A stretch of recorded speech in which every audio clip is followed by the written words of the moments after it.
kalurat. Pagkakaako, gagamit. Inanak niya yan. Ang dumi eh.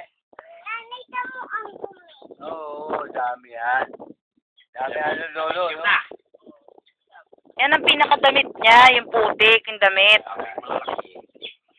Di ba tao may damit? Yung kalabaw may damit din. Pinoy doon. Lahat naman eh. Doon muna ihahapgan. Ngayon, pagkakahapos ito, siyempre, iuwi ko dito. Oo, gagata. So, di siya umagi. Kukunin ko dito. Nalay ko na naman pa yung kalurat. Sumaga.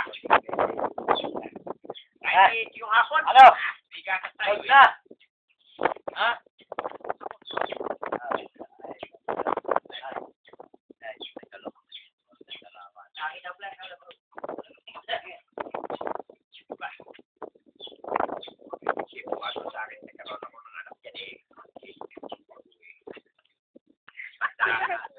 Pagdali ang natin eh.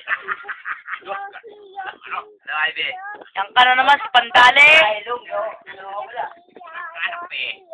Talaga ako gusto pang magtanak eh. Oo, makakabuo pa kayo niyan. Makakubuo pa ganyan.